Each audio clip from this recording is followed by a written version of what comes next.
Halo semuanya, selamat siang. Bertemu lagi ya dengan saya di pertemuan kita yang ke-14 dalam mata kuliah Kalkulus 1 ya teman-teman ya. Nah, di pertemuan kita yang keempat, sama seperti 3 pertemuan kita yang sudah kita lalui, kita akan membahas tentang definisi formal limit. Mungkin ini nanti akan merupakan pembahasan terakhir kita sebelum kita menuju ke topik berikutnya. Saya yakin teman-teman juga sudah bosan ya dengan definisi formal limit ini, kok banyak banget penjelasannya. Harap maklum ya teman-teman ya, karena definisi formal limit ini kan juga bergantung dengan jenis limitnya yang seperti apa. Gitu ya.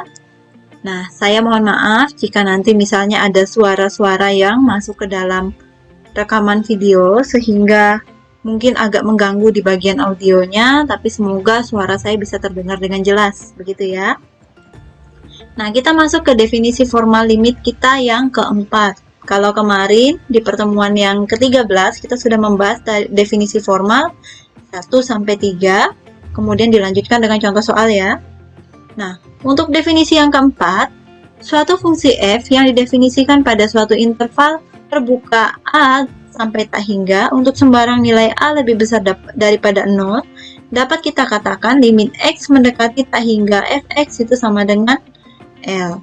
Jika diketahui suatu epsilon lebih besar daripada 0, maka ada suatu bilangan M yang lebih besar daripada 0 sedemikian sehingga X lebih besar daripada M yang menjamin bahwa jarak antara Fx sampai L itu kurang daripada epsilon.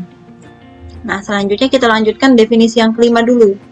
Untuk suatu fungsi f yang didefinisikan pada suatu interval terbuka min tak hingga sampai a untuk sembarang a yang kecil daripada 0, maka dapat kita katakan limit x mendekati min tak hingga dari fx itu sama dengan L jika diketahui suatu epsilon lebih besar daripada 0, ada suatu bilangan n kurang daripada 0, sedemikian sehingga x kurang daripada n itu akan menjamin jarak antara fx dan L itu kurang daripada epsilon.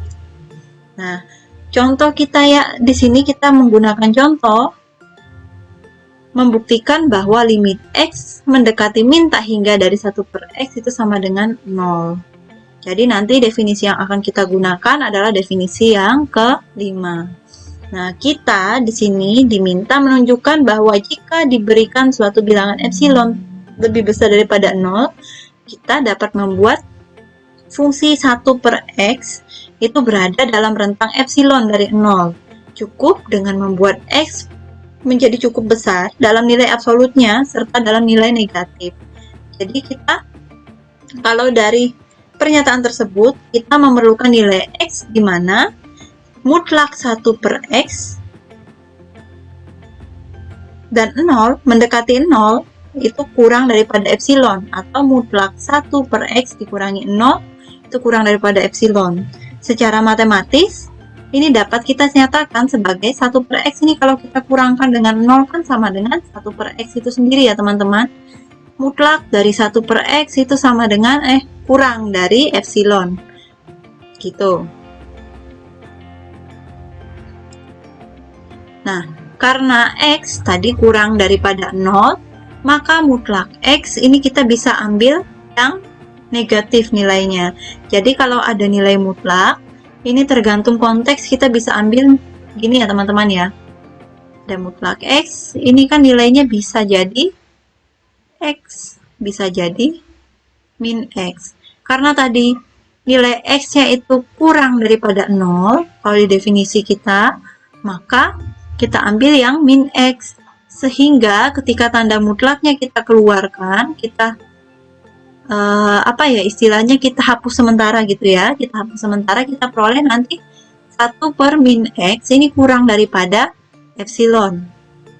Nah, dengan membagi kedua sisi dengan epsilon dan mengalihkan lagi x, maka ingat juga di sini bahwa x itu kurang daripada 0 dan epsilon itu lebih besar daripada 0, maka tanda persamaan ini kan akan ikut berubah. Maka kita peroleh 1/min e lebih besar daripada x, gitu ya. Nah, misalnya di sini tadi seperti yang sudah disampaikan, kita mau membagi kedua sisi dengan epsilon. Epsilon itu kan lebih besar daripada 0 ya. min X ini kurang daripada epsilon. Nah, ini kita bagi dengan epsilon. Berarti di sini jadi 1 per min X epsilon kurang daripada 1. Gini ya teman-teman ya. Nah, kemudian kita kalikan lagi dengan X gitu. Nah, ketika kita kalikan dengan X, nah, kita perlu ingat kalau X tadi nilainya kurang daripada 0, artinya X ini negatif. Jadi ketika kita kalikan, ini jadinya kalau kita kalikan dengan X itu kurang daripada 0, maka ini nanti di sini jadinya min epsilon gitu ya. X kali X bisa habis. Tapi karena tadi negatif, tanda lebih kecil ini jadi besar. Kalau positif tandanya tidak berubah teman-teman, tapi kalau dia negatif tandanya akan berubah kalau dikali atau dibagi dengan yang negatif. Begitu ya. Ini lebih besar daripada si X. Dengan jangan lupa X-nya ini kurang dari 0. Syarat ini. Nah, jika kita ambil N sama dengan min 1 per N, min 1 per epsilon, maka kita memenuhi definisi tersebut dan selanjutnya kita dapat membuktikan bahwa nilai limit untuk fungsi tersebut nilainya benar untuk N sama dengan min 1 per epsilon. Gitu ya. Pembuktiannya cukup sederhana, tinggal nanti silahkan teman-teman pahami lagi narasinya, begitu ya. Nah, selanjutnya ini nanti akan berguna ketika kita membahas materi selanjutnya. Ada teorema juga di sini yang saya lampirkan. Misalkan untuk suatu bilangan real A, limit X mendekati A dari Fx sama dengan L1 dan limit X mendekati A dari Gx itu sama dengan L2, maka pernyataan di bawah ini dapat bernilai benar gitu. Saya tidak ajak teman-teman untuk membuktikan ini ya, kita akan langsung menggunakan ini nanti. Nah, jadi limit X mendekati A dari Fx ditambah Gx itu sama dengan limit X mendekati A dari Fx ditambah dengan limit X mendekati A dari Gx atau L1 ditambah L2. Jadi total limitnya gitu ya teman-teman ya.